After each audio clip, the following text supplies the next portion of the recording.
Oh, I didn't even put the banner up. The banner. Hey, everybody. Welcome to the pre-show. Happy end of the weekend. Are you ready for some more? More? WVCP 88.5. Oh, my gosh. You still on that? No, There's Taylor. I'm just goofing. There's Taylor. Just goofing. Let me go share this shit out. Hold up. If I can even find it. Don't ever talk at once. How's it going? Welcome to the pre-show, everybody. Doing good. Doing good.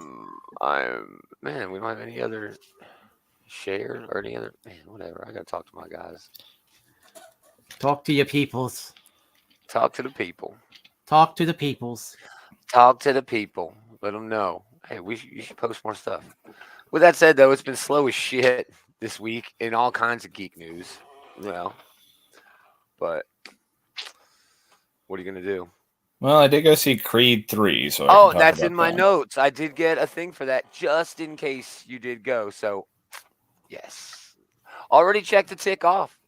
Good show so far. Yay. Heck yeah. Accomplishments. We don't have much comic book news, but we'll talk about it. We do have a moment of destruction, double dose of food news. It's chicken-based, but really weird. Oh, really boy. Weird. One of them is funny as hell. I have one of the funniest quotes ever that I think I've ever heard. It best not be this Pepsi and this Peep cereal. No, I don't know. I haven't seen the Peep cereal, but I know they got Pepsi flavor, like Peep flavored. Yeah, I've seen it's like a little sweeter marshmallow. Honestly, Peep cereal probably would be about on par with like Lucky Charms or whatever, where it's just like, marshmallows. Oh, I mean, yeah, you're not wrong. It's just marshmallow. Marshmallow. Yeah. All right. Well, let's do the damn show. I can see that. Man, I got so many pictures. All right, let's do it. Dave, I could see that. Cereal. Delicious. Better off. You can't fight in here. This is the war room. The war room? Dr. Strangelove. Oh, man. That's a classic. Classic. I only need a classic. What was that movie with Dan Aykroyd in it? You're going to have to be much more specific. There was a movie where he played like multiple people. He had like a doctor. Greetings, Geek. Welcome back. Another episode of This Geek and Comics Outright Geekery's comic book shit talk show. Shit talk show. Boomer Taylor, aka David. David has to. What Dan Aykroyd movie? Yeah, there was a Dan Aykroyd movie where he had this like really crazy personality. Glasses, like silver. He had a wig with silver hair. Walked around like a velveteen tracksuit. Had ladies on his arms. I'm feeling like I want to say Dr. Detroit. When he's a mobster, Dr. Detroit. He was like I don't know performer. Dr. Detroit. I don't know. Man, Dave, you are sitting here making shit up. I don't know what the fuck you're doing. I am not making shit up. I am going to wiki Dan Aykroyd. You do it and then get back to us. Segment 1, we talk about what we did this week. I watched the Chris Rock thing. It was good. He hadn't lost it. I watched the part where he talked about Will Smith. That's the part everybody's talking about. That is hilarious. Man, Will Smith smacking Chris Rock was the best thing to happen to Chris Rock in decades. And Will Smith, they got paid off. Jada and Will got paid off that shit too. Whatever, man. Yeah, the worst thing that happens to these, man, I don't even want to talk about it. We're going to talk about how terrible the system is in a different context later. But also, Mando, season 3 kicked off with a fun start. Pretty fun. Yeah. Start. It's setting us, this was an important one, because I guess we'll talk about it later. No, we know about it now. Well, I don't have it in there. Yeah, we're not doing that. I would just. Okay then. But, yeah. All right, so this is the first time we're going to have a different trajectory for the show, right? Because up until now, it was like, I got to get Grogu to a Jedi, and that was accomplished. And then on an entirely different show, they backtracked on it.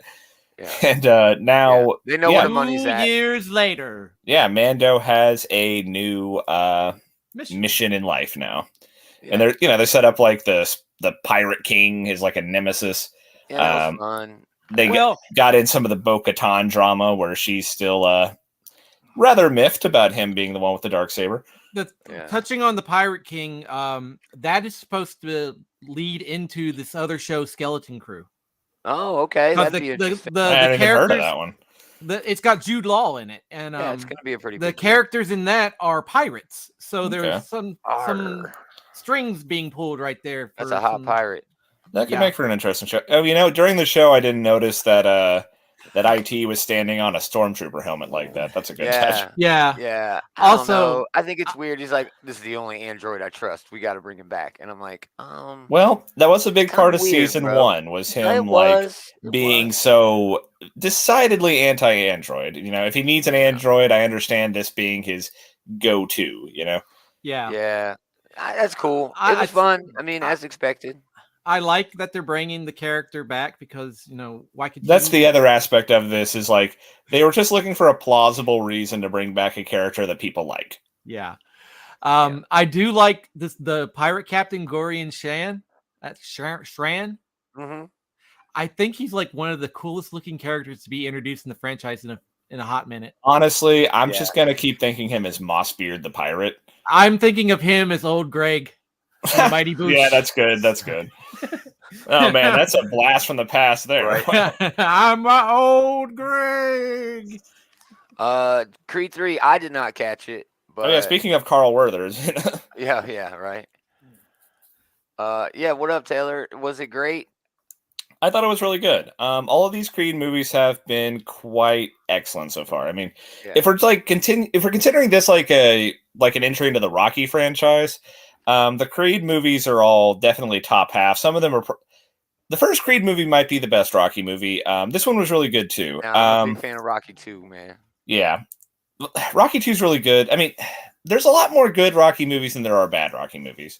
Yeah, Rocky Balboa is bad. Even the ones that are bad are actually fun for the most part, like Rocky 3 you're not and wrong. Rocky 4. Speaking of Rocky 3, about the one where he wins the Cold War single-handedly. Your shit. that is so dumb, but I it's love fun. it I so love much. that movie. I absolutely love it. adore that movie, but it is Have dumb. you ever seen the tear have you- down this wall? Have you ever seen the ESPN 30 I- for 30 yeah, on that that? was- Oh, it's fucking that was hilarious. That was a brilliant idea Oh someone came my- up with there. Y'all should Google that. It's on YouTube. ESPN 30 Yeah, like for Rocky 30 4, 30 for 30. Yeah. Oh, it's so good, dude.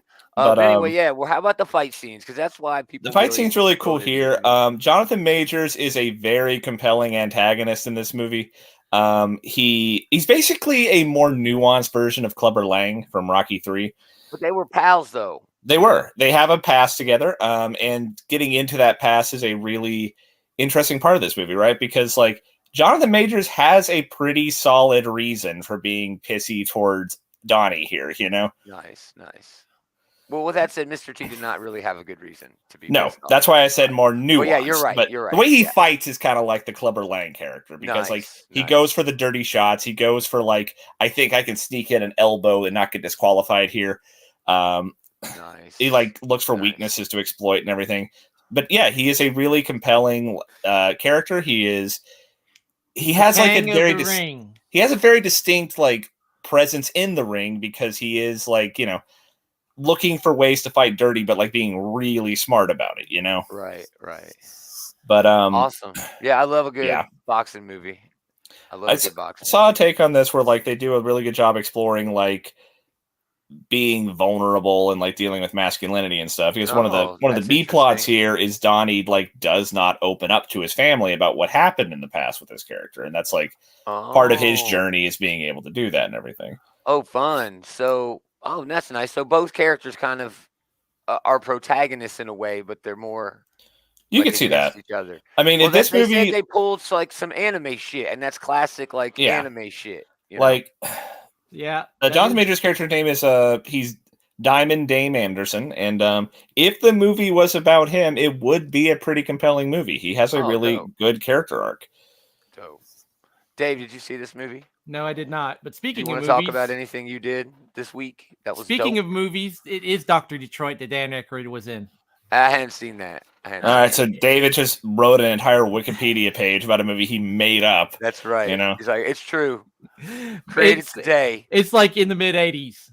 He's been Yeah. busy photoshopping Dan Aykroyd in like a Yeah. tracksuit this whole time. No, I'm just kidding, Yeah. dude. I Cool. don't have that. I don't All have right. that capabilities. Did you want to? Yeah, you could do it. Did you want to talk about anything you did this week for segment 1, or you just want to? Get into it.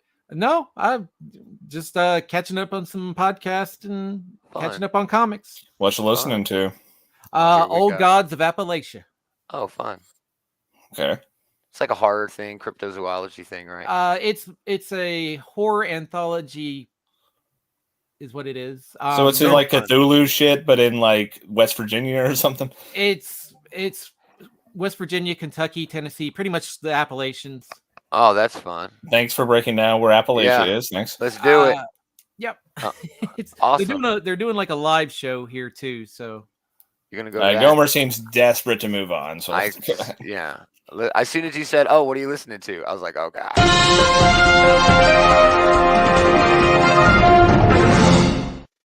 Like I said, it's a really freaking light week, man, for news. It kind of sucks. We're gonna start in the craziest place. food news. Funko. Yeah, we'll start with food news. That's gonna be the best segment of the day. Reviews might be good. There were some damn good books. Anyway, again, it's another light week for comic book news. Everybody's getting ready for convention season to heat up. Convention season's already in swing. I mean, Emerald City just come off. There was literally nothing big from Emerald City. No, dude. nothing big from Emerald City. It was like, what is going on? Is this the way the whole fucking year is going to be? Anyway, well, suck it, Seattle. yeah, I was really upset because I was expecting, didn't and that's they kind of another just reason get like I'm a bunch down. of snow too? Yeah, they did get some weather, but they still wouldn't have canceled announcements. Man, if they had the con, that doesn't matter if there was snow. They would have already had whatever the news was going to be. They want to be like, hold on, put the trailers back in the vault. We're not dealing with this snow. Exactly, something. But anyway, yeah. So I was really expecting to have some news this week because of the Comic-Con, but alas. Anyway, we start of all places at Funko. Has the bubble finally burst? I think the bubble burst on Funko a while back. But the company prepares, and this is oh my God, $30 million in unsold inventory to a landfill, like Atari games. And here recently, Wizards of the Coast sent a bunch of merchandise to a landfill. Yeah, like tens of thousands of dollars worth. Yeah. Anyway, like Beanie Babies, that happened to Beanie Babies too, and infamously Atari games. I do have a lot of Funko Pops. They are kind of like a fun little. A lot of them are cute products, but I do feel like they have really overextended because like I go into like Barnes and Noble where they have like the shelf full of Funko Pops.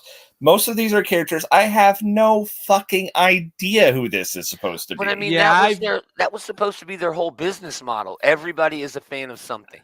Yeah, right? But you eventually hit the point where there's not enough fans of like a character who was like a bit part on a CW show is worth making a goddamn figurine of. Enough where they should not. I mean, they could do a short line of them. Make it like something where you have to like specifically order it from them or something. They should follow the Mattel Creations model and open up orders for a set amount of time. To do in this system. You have to get licensed. You have to be licensed for this stuff, right? And then what are you going to do? You're going to take a poll.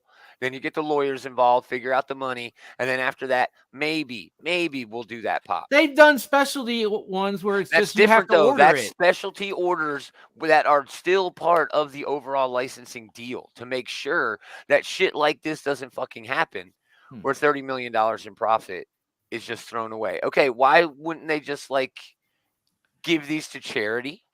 Why wouldn't they sell these at a discount? Again, because of the licensing fees. They have to pay, if they sell a unit, they have to pay a certain percentage of that to the license holder, because that's all they do. They don't have any original stuff. They do. We're looking at one, but it's Freddy Funko. But they really don't. I would say the vast majority of shit. They don't have any that people are going to want to buy. Unless you're a Funko fanatic. Yeah. Unless, but that's not enough to base your business model around. Exactly, 100%. So it doesn't make sense. And the reason they're getting rid of this is because they made too many. They made so many that their warehouse is now full of shit that it's not cost effective for them to get rid of. So they're just going to throw it in the trash. And they see this as a win. They see this as like the right financial move to make.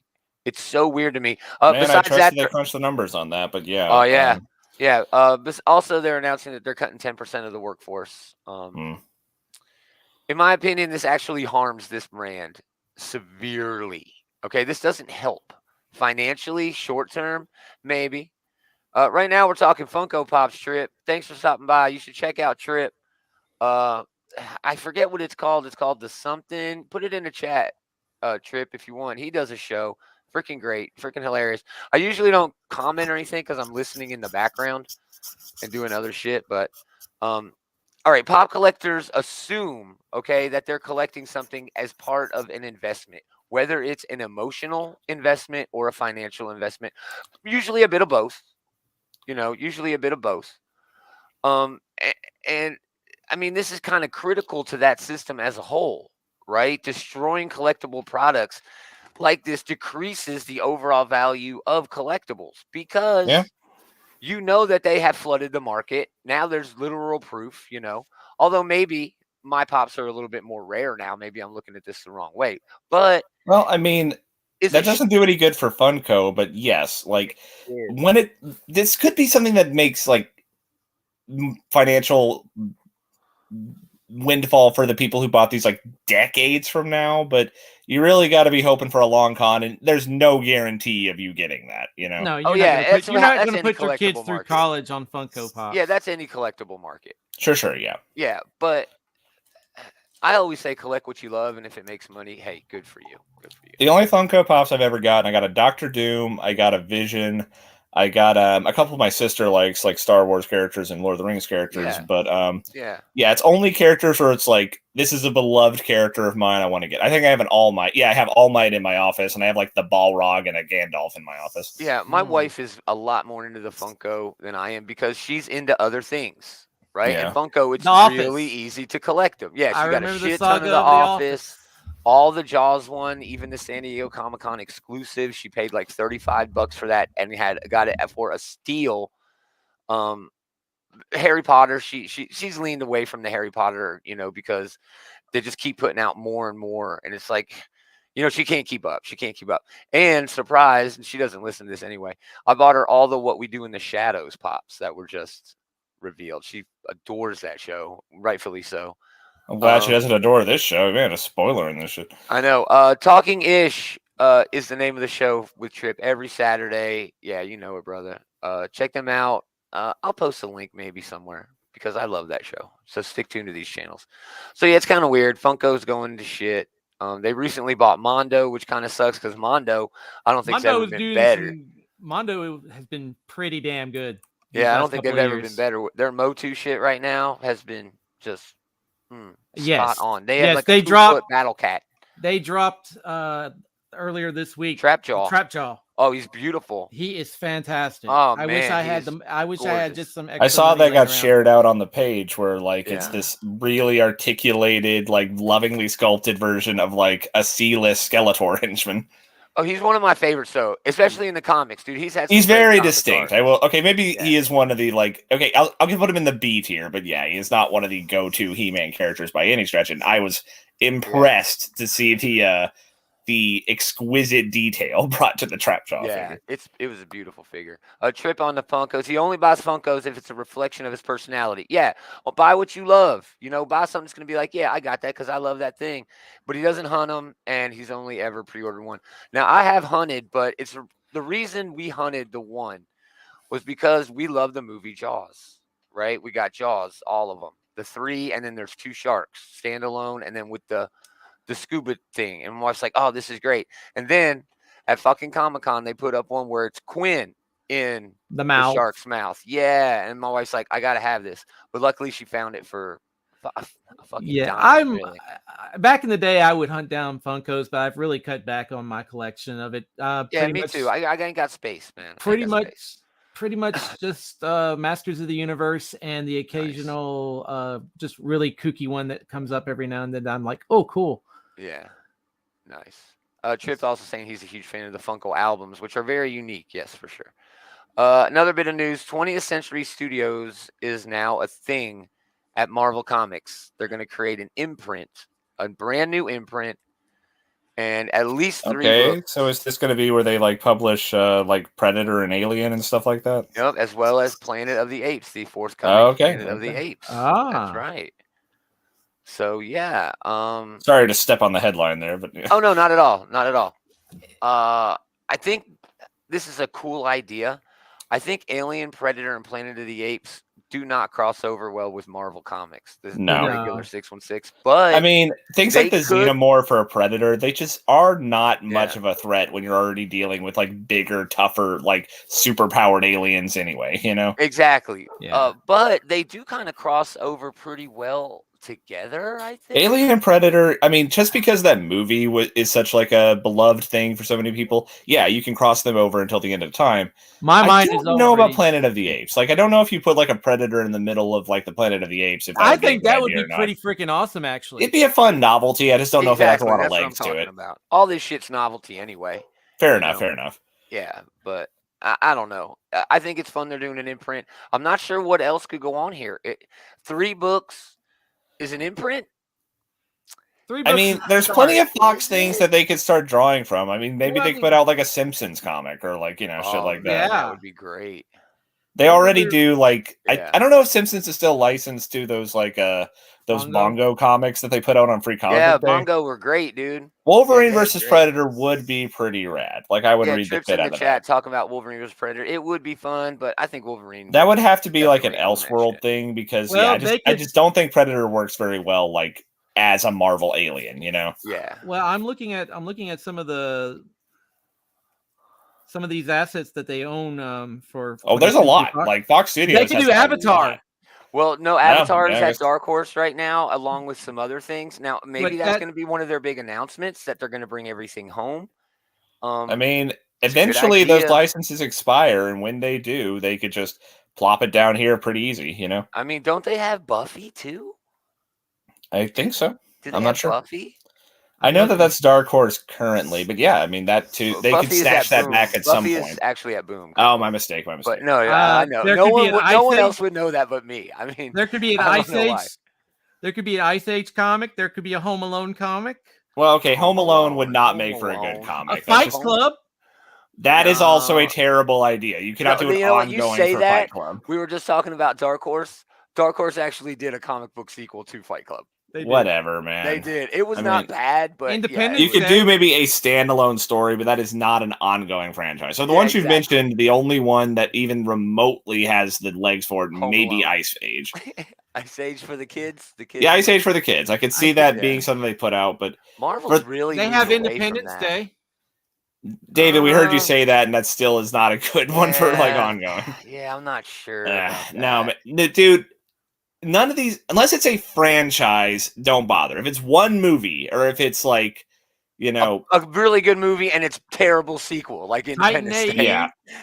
Dude, David, Which are you one? even listening to yourself? Shut Which the one fuck did up you- with these what- stupid What fucking was the things. last one? Titan Titan AE, AE. like a Oh, I fucking actually idiot. really He's over adore here saying, that. I really adore that. Dude, it's you're not right, You it can't doesn't make a comic about that. Yeah, it doesn't. And if make you fun did, it of would be like a that. one and done type of deal. Yeah. Josie and the Pussycats. David, get the No, that fuck doesn't out of here. count. Jesus That's Christ. already at Archie. What I are know. you talking about? Just shut up, David. But if you're looking through the list and you do find a good one, Oh, but hey, I was going to ask, interrupt us. of the three, which do you think has like the most legs to it between Alien, Predator, or Planet of the Apes? Alien. I actually think Planet of the Apes because like you can like there's a lot more characters to work with. You could get into Yeah. like a war with humans and everything. I just feel like that's got more that you could tell a story about. You're not wrong. I have never been a fan of Planet of the Apes. Even the new ones. I'm just not. They're just okay. They're just okay. They are, I action think, movies. overhyped a little They are bit. so overhyped for me, man. I do think that Those old ones, good special effects, I'll grant you, but they're fucking garbage. I'm sorry. I hate the Planet of the Apes. of all the movies. I just think they're franchises, the garbage. best actual movie from any of them, I think, is Alien. But then I think there's Yeah. more good Predator movies at this point because you know Oh, for sure. the most Prey was excellent. The first Predator was really good, and I'm gonna defend Predator 2.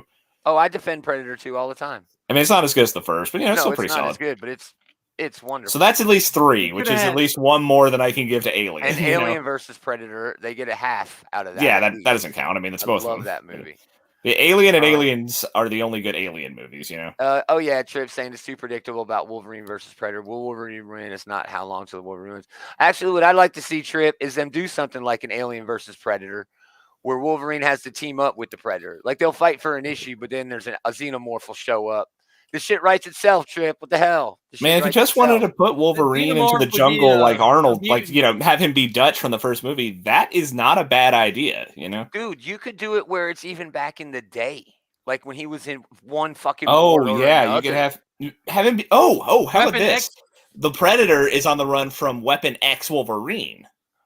Oh, like they sent Weapon X to go hunt the Predator. Yeah, that's a good way to like. Xenomorph shows up. That's a good way to like subvert expectations, That is a good idea, dude. Where the Predator is Predator is the name of the comic, but we're not talking about the Predator. Wolverine is the Predator.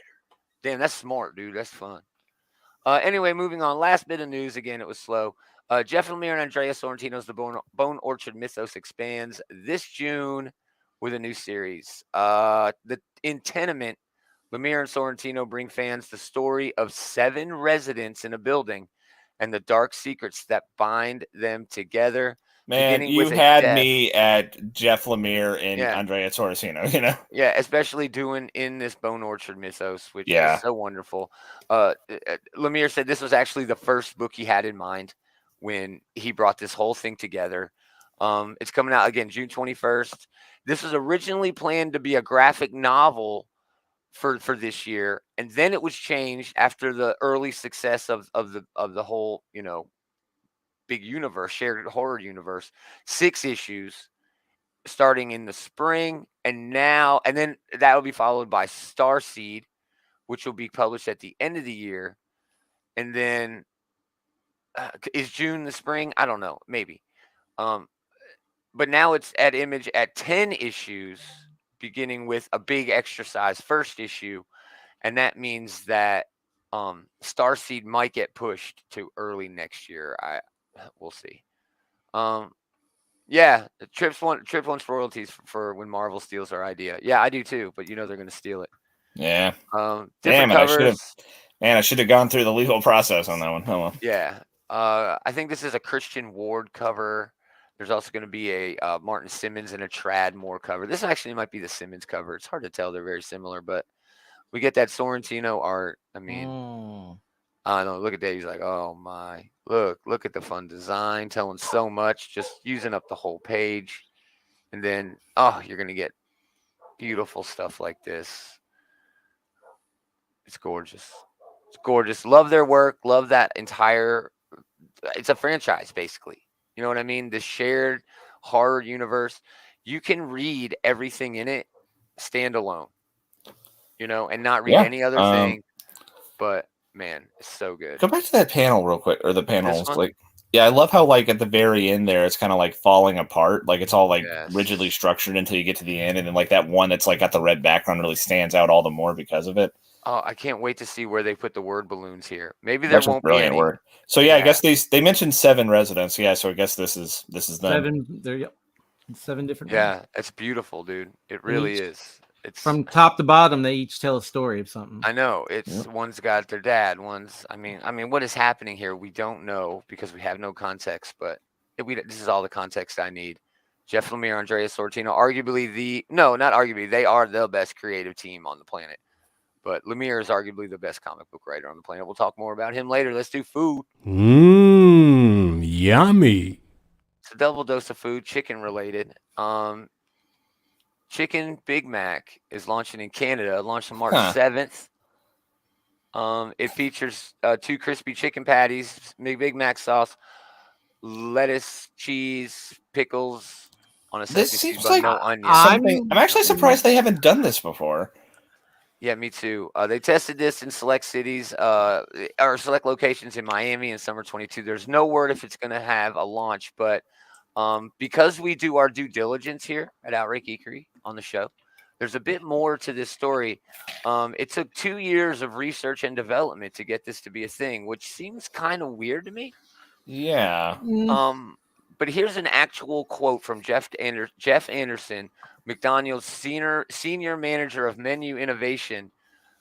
I remember taking a bite out of it and thinking, wow, this is a Big Mac, but it's a little bit different.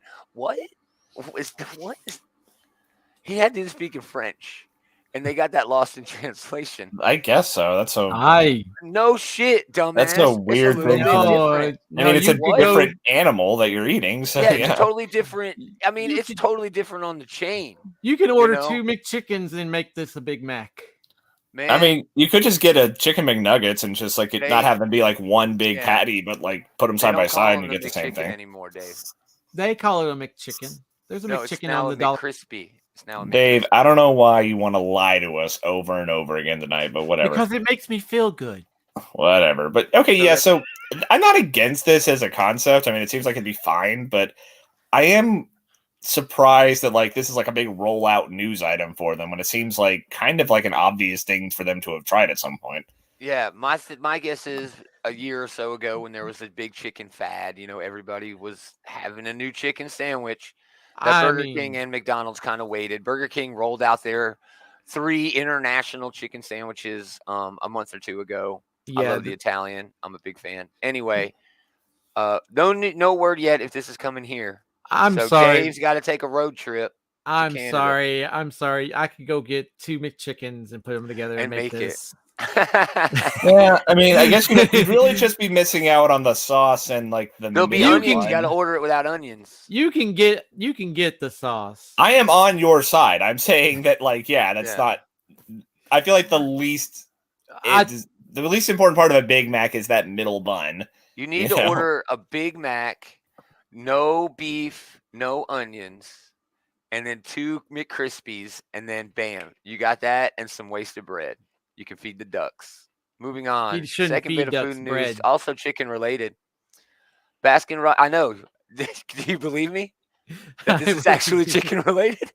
I bet you're scared, aren't you? No. Anyway, I'm not. This is chicken related. Rip this Band-Aid off. What is this?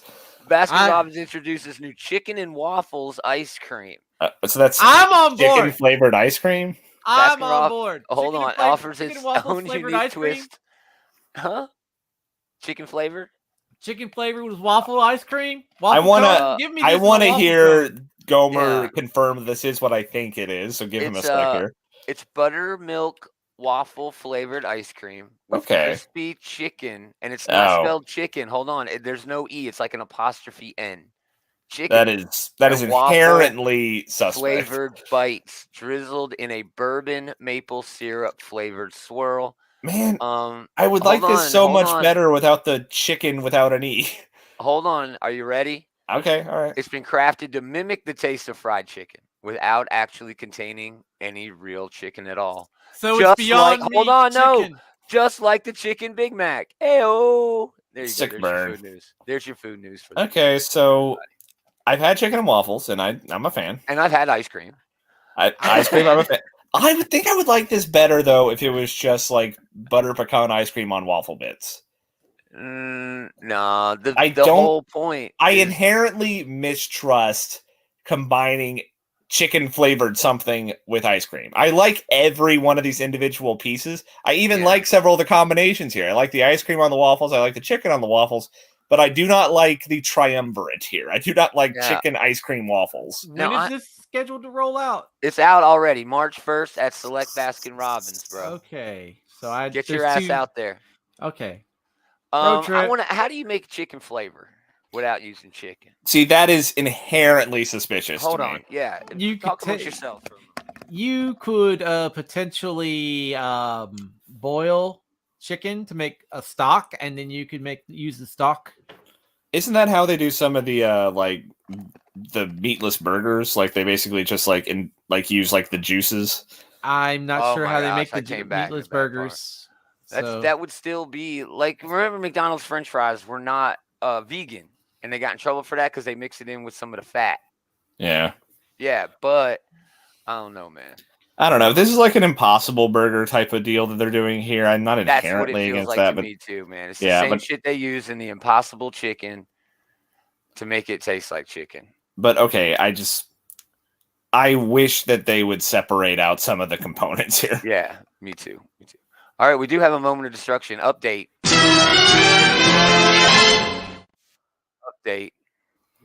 Last week we brought you the news that Power Comics has a pretty big announcement, and it was G.I. Joe related. It is not really G.I. Joe related. Today, Power Comics. It was Wednesday. Its partnership with Super Joe Unlimited to produce for the first time an official comic book series dedicated to Super Joe. Now, Super Why Joe, did they share the G.I. Joe logo if it wasn't actually G.I. Joe, though? Super Joe Unlimited are recently relaunched. Okay, the 1977 Super Joe 9-inch action figure line, selling out its initial production run of figures and accessories. So, the Super Joe Adventure Team, okay, was a smaller scale figure, 8-inch, 8.5-inch, that was produced smaller than the 12-inch. I mean, we're going way back, right? Before the G.I. Joes that we all know in the 80s. Okay. So this was trying to take advantage of the popularity of the Mego line of figures. And that's what I was thinking. at this time, plastic was really fucking expensive. So these were all cloth, like those Mego DCs that are just famous now in fucking perfect collections. The line only lasted 77 to 78, and it was the last G.I. Joe toy line prior to its relaunch as a real American hero. So technically, they weren't lying. They are publishing G.I. Joe comics. But this was a 70s sort of spacey sci-fi revitalization. It does have a Wouldn't this very be like the equivalent of like sharing like a Transformers logo and then like you're doing a comic about GoBots? Yes. yes, You know, technically, GoBots are owned by Hasbro. So but GoBots it all works. predate the That's right. Transformers. They were actually came out first. Yeah, I know. That's Yeah. why I was making the metaphor here. But they almost, they almost canceled the entire Transformers project because of GoBots. I'm so glad they didn't. Thank you for not doing that. So there you go. There's your news. Still no announcement on where the actual G.I. Joe comics or Transformers for that matter are going. So we wait. And that'll probably we were be our saying last. last week that it would be flabbergasting for this like Tiny very tiny publisher to be getting the G.I. Joe line. Mm-hmm.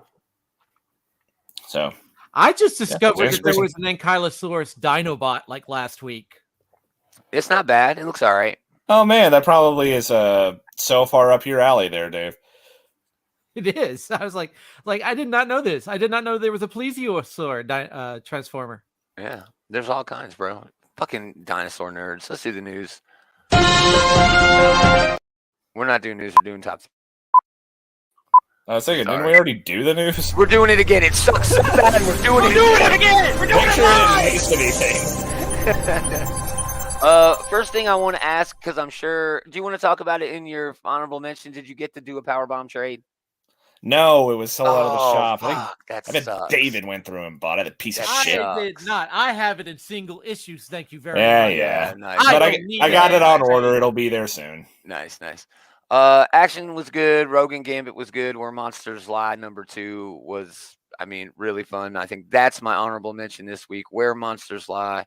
This is the book where slasher movie style murderers live in a gated community when they aren't out practicing being homicidal maniacs. This issue is brutally violent. Kyle Starks, Peter Kowalski.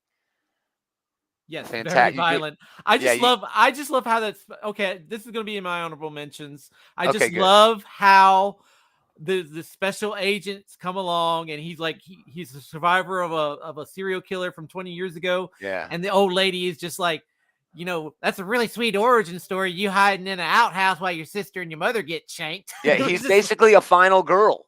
He is. Yeah, coming back to seek revenge on all these killers. Yeah. But they just have like all these one-liners, and these guys are just killing cops left and right. And when the clown shows up with the flamethrower, it's just like, oh my gosh. Yeah, just brutal shit, dude. Yeah, very well done. It's kind of big. It's just ridiculous, kind of and great. But man, my number 3, all my books this week are smaller publishers. This is one of the smallest publishers I've ever put in the top 3. I'm hoping Dave got a copy. Hunt, Kill, Repeat, #1. No, I did not. Oh my gosh, this was awesome. Yeah, this is like that Artemis versus the Olympians, right? The thing is about this is if the shop can get it through Luna, maybe next week. It'll be there a week later. Okay, well, no spoilers then. The solicit basically spoils it. So this is from Mad Cave. It's Mark London, Francesco Archidiacona, and Mark Deering. The gods are back. Zeus is pissed that humanity is leaning so hard into technology. Classic Zeus, you know.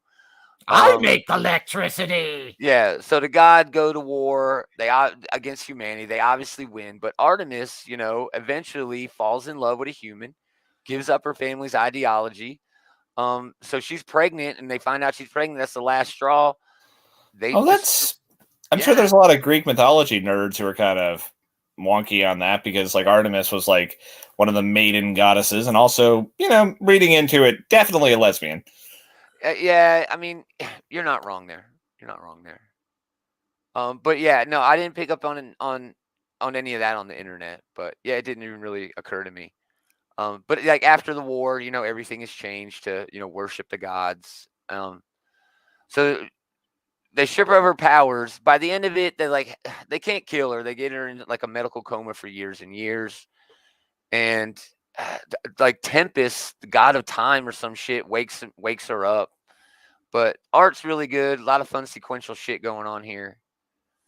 Just had a really fucking fun time with this book. So I like mentioning the smaller studios. It was kind of a weird week for Marvel and DC, but yeah, solid issue. I'm definitely picking up number 2. So, all right, T. Honorable mentions. I'll throw out an honorable mention, I suppose, for Spider-Man Into the Spider-Verse. I mean, it's basically just another one of these like Spider-Verse events. It's pretty solid. I mean, it's a fun read. Cool. It's the only Peter Parker book I'm reading right now, so nice. But for my number 3, I'll go ahead and do Rogue and Gambit number 1. It's so much damn fun. It was a lot of fun. I mean, these are characters that are a lot of fun together. And he's Manifold. Yeah, you got to bring Manifold in. He's like Manifold Manifold is low key becoming one of my favorite characters for sure. Yeah. But yeah, there's a lot of first issue syndrome going on here where like they're kind of setting up the story arc, but it was a lot of good setup. You know, they got a pretty compelling villain going on. You got like Destiny showing up and being some annoyingly cryptic bitch as usual. Yeah, and Carlos E. Gomez just kills it with the art. He does, yeah. It's a very well drawn book. Fucking drawn. I will say, okay, so spoiler for the end of the issue, Manifold. Spoil the hell out of it. Yeah, he teleports them away. Manifold could have just teleported her to like the sun, the bad guy here. You know, you're not wrong there. He could have just done that instead. Oh man, but yeah. Damn, thanks. You ruined the whole thing. Well, he didn't want to murder anybody, you know. He did. He could send them to the middle of like the North Pole or some shit. He didn't even have to kill them. Yeah. But whatever. So now she got Manifold powers. Well, this is Rogue and Gambit. This is not Manifold. So yeah, they have to be the ones to solve the problem. So. But yeah, I enjoyed it. Fun read. Yeah, looking forward to the next issue. Nice. Dave, honorable mention Where Monsters Lie already. Honorable, and I'm also going to bring up Dead Fellows.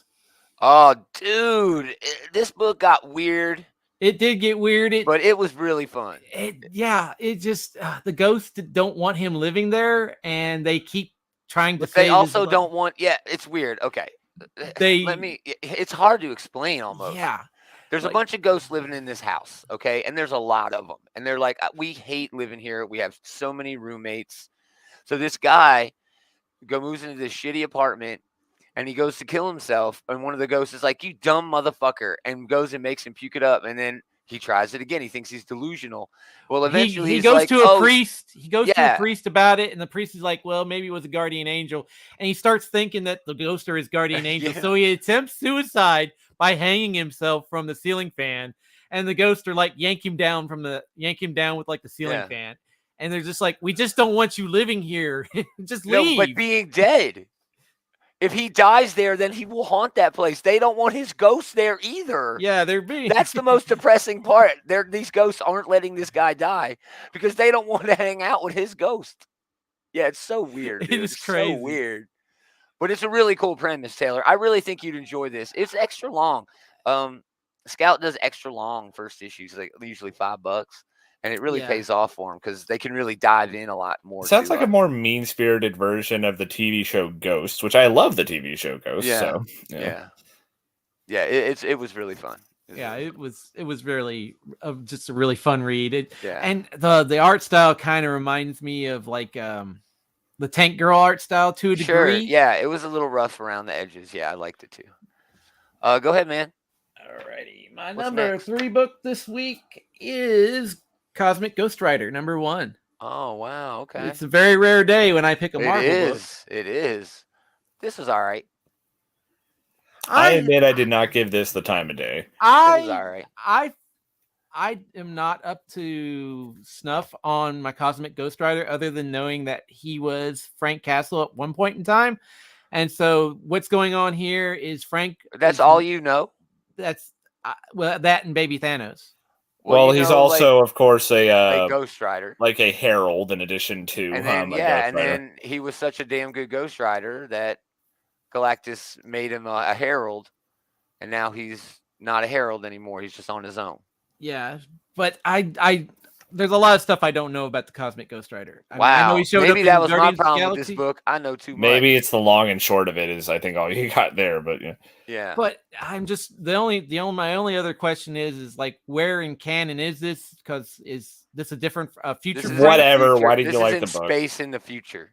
I just Last I understand, Cosmic Ghost Rider did come back to the present for a mission, but then immediately after that issue or series or whatever was over, he went back to the future, like Doc Brown. I just really I enjoyed the reading of it because we have this other Ghost Rider going around killing people, and a bounty hunter shows up in this like West world, this like outer space western town. Oh, it's a like, Western. This book it is is. definitely a Western. Yeah. Yeah, for sure. And It's a space Western. and Definitely. I was just like, what? I like this is actually pretty good. No, it wasn't bad. It wasn't bad. I think I just over the character. I'll be honest. Like I said, I have very little association with this character, so I was just Probably like, a good thing. Probably a like good I thing. had a lot of fun reading this. It was just like just the right amount of pacing in it. Yeah.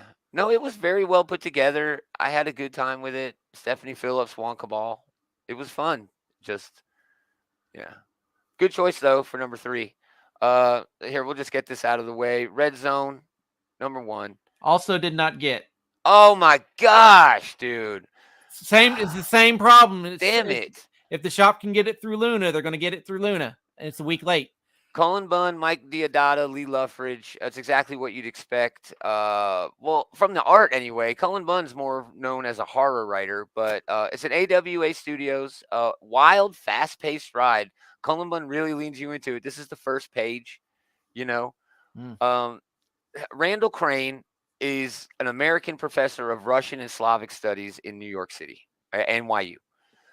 He's called in by the U.S. government to go to Russia and help an evacuation team get this woman out of Russia because she knows some secrets or whatever, okay? And she asked for this dude specifically because they have a history. So he ends up going, and then all fucking hell breaks loose, man. They're on it. Like they know where the team is. They know where they're on the ground. They know where they're up on top of the building. And it's almost like Cullen Bunn is just slowly turning this fucking book up to 10. And by the time you're at the end, I mean, it's just blowout, right? The woman that he's there to actually take back also has a daughter. So and it's an older, daughter. It's hard to really tell. She's dressed very scantily, but I don't want to make any judgments. It's Russia, and it's like one of those sorts of books. Maybe she's over 18. I don't want this book to get weird. Like, that was my one thought. I was like, oh, wow. So now it's like him and this. How old is this girl? Is this a woman? Because she seemed like really scared. And I don't know, dude. It's going to be his daughter. That's what they sort of alluded to, right? But here at the end, this unassuming dude, this is the last page. He's like, no, we're going to get you out of Russia. And it's like, okay, what's going on here? I'm the doctor. Yeah. But Deodato, he always impresses, but man, he is just filling up the entire page with all these amazing, beautiful details and action. And this page is just moving, it's just so kinetic.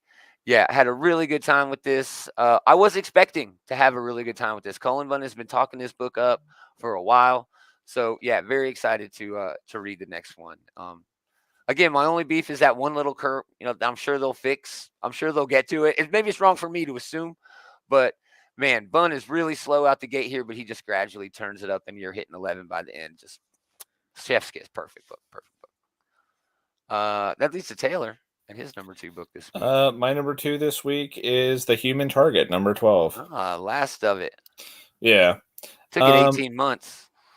It took a good long while. They took a bit of a hiatus there, but you wait for that Smallwood art. You definitely do. Yeah, absolutely. Yeah. This is a beautiful book from beginning to end. Smallwood is like a perfect fit for like the hard-boiled noir story they're trying to tell. Now, the actual story to this more or less wrapped up in the previous issue, but all the epilogue stuff they're doing here was still a pretty compelling read.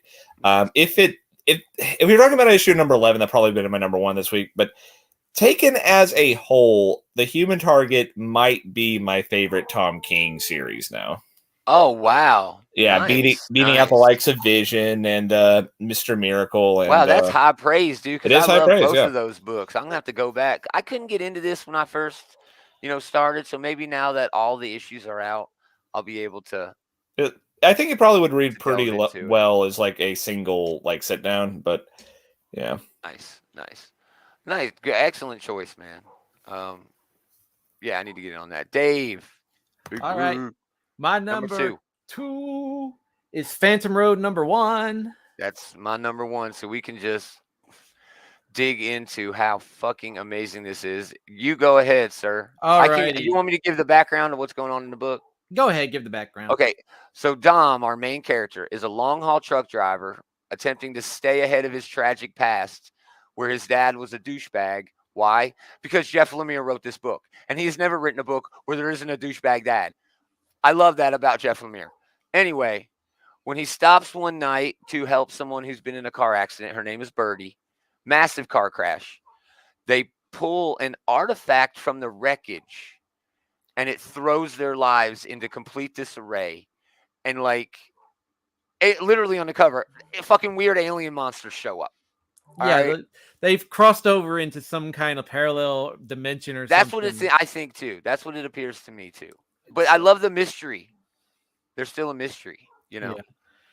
It's like a mix of kind of like Stranger Things meets like Smokey and the Bandit. Yeah. I can feel that there's definitely a supernatural thing going on. Jeff Lemire and Gabriel Hernandez Volta, Jordi Belair on colors, by the way, probably the best colorists in the business. Well, the thing is that there portions of this book, they're just really muted colors, like nighttime colors. Yeah. And when we go into this parallel plane, but they're like the diner scene is pretty good. It's beautifully colored, it's bright, it's poppy. And then when they go over, it's kind of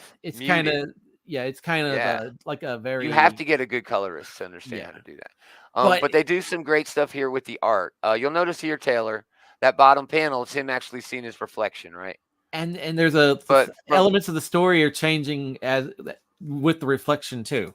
Well, yeah, exactly. Because right here, and then he's like remembering his past, and he goes to this terrible story where his dad and mom were having a fight, right? And then it ends with, oh yeah, you just get back on the road, and then see what I mean? And it moves. Yeah, that's good visual storytelling. Oh, it's very fucking well done. The panels are well done. It's not your normal like 9-panel spread, but it is so well done and it's sequential and it's beautiful. And this scene right here is like really pops. It does pop, and it's also telling. I chose this because it's really kind of simple. What we can read here is that Dom touches this thing, and him and Birdie, but also the truck. Something's happening to them because the truck becomes like a character of its own in a lot of ways. You know what I mean? Yeah. Yeah, so, that's the last panel. That's the last panel. He goes out to say, "Ooh, who's that guy out there?" Goes out. It's one of these fucking monsters. He ends up kicking the shit out of it. But then there's dozens more. They get in the truck. And Birdie's they take off, and then they realize that they have to go back for the artifact. We got to go back for the artifact. And he's like, all right. He grabs a crowbar out the back seat. This is the aftermath. They don't even show what he does to get the artifact. Yeah, just so fucking well done. Jeff Lemire, just bravo. Him and Gabriel Hernandez Walta wrote a book called Senshin over at TKO Studios, one of my favorite books of that year. Oh, yeah, that is one of TKO's best books. Oh, it was so well done. So well done. But, yeah, can't wait to get more of this damn book. Can't wait. I read it 3 times this week. because I had it real early in the week. I've had it for a couple of weeks. It's so good. All right, Taylor. That was my number one, buddy. You can probably guess And, at this David's- point. It is Captain America: Sentinel of Liberty, I number wasn't 10. sure if you were going to pick X-Force. I don't actually pick up X-Force very often, but Oh man, you definitely should. Yeah, But I yeah, should. fantastic issue. If I could just say, my favorite part about this is how all the pages are kind of like a crosshairs. Like, Yeah. half the pages have the same exact page design when it's going through all of the weird shit that this stupid MODOK is doing to all the yeah, teams. MODOK Team with a Cap. C is still like the central feature of all these books, and they continue to use it as an opportunity to make these really brilliant page designs. Oh, so fun. Seeing him like fucking with each of them, like putting them out in each their own like personal, like, this is the thing that's going to break you type of deal. Like, he's taunting Cap with like being unable to help Bucky right now. He's taunting, Sharon Carter with like, being quote unquote Captain America's Sin Eater. Yeah. It's all really brilliantly done. And it also gives the Destroyer, for people who are fans of like Golden Age characters, I guess, a good chance to just be like a big fucking badass in this issue. Yeah. We got Jeff in the chat. Thanks for stopping by, dude. We appreciate it. He said the Cap series is straight up awesome. Can't wait for the crossover arc. I know it's weird that we got 2 Cap series, and if we didn't have this one, we'd still have a pretty damn good Cap series. Yeah, but this the one other kind of blows it out of the water. That's I'm such a shame. ready. Because like, it is. Symbol of Truth is really good. It's a good comic, it's really but solid. It really does just get overshadowed by Sentinel of Liberty here, because this is one of the best Captain America books that I've read in a really, really long time. I mean, I love that Remender run, but this might be the best run since the Brubaker run, which is one of the best runs, maybe the best Cap run of all time. I don't know that there's a question about that. Yeah, but yeah. Yeah, that's going to be the Cold War event, I believe. Yeah, I'm stoked for that. Yeah, that's getting started up, I think, here in April. So yeah, cool. pretty cool. Yeah, it looks really fun. But yeah, dude, they didn't really do a lot in this issue for me. You know what I mean? It was kind of retreading a lot of stuff. There were cool things happening, but like I don't think the story was really. Last issue, by the end of the issue, they were stuck in the spinning MODOK. an issue struggling against the threat is not a wasted issue. No, you want to establish that this is like you want to establish that this is like a daunting challenge for them to overcome, and the way that they do overcome it, I thought was very satisfying. So no, you're not wrong. Categorically disagree with you on that one. But yeah, still good. But man, again, Kelly and Lanzig growing into becoming arguably the best writers in comics, and Carmen Carnero might be one of the best artists, maybe top 3 right now in the business. His rocking this book. His sense for like page layout is really something special. The design work is really interesting, man. Those choices. It's hard for me to know which members of the team are actually thinking about those sort of design choices, but Carnero's pulling it off in a way that is beautiful. So wherever it is in the process, he's the one who's putting pencil to paper. 100%. He's knocking that out of the park. Yeah, for sure. All right, Dave. All right, Human Target 12. Nice. You didn't comment at all when Taylor was talking about it. I just let Taylor talk. This is just a well crafted finale to the series, the denouement, I guess they call it. Yeah. I just enjoyed it. Greg Smallwood's art is great. It's wonderful. It's sequential. And I did like the interactions between Fire, like Martian Manhunter, the interactions between Fire and I'm so sorry. Ice. Yeah. Ice and Martian Manhunter, Fire and Fire and Ice, and then it's Ice and everyone. Just everybody, and it just ends up in a nice way that it started. The whole comic, this whole run. Nice. It makes you want to go back and read the whole thing over again, right? Yeah. Yeah. This thing's going to be a monster when the trade drops. Everybody's going to want a piece of this, dude. Yeah. Nice.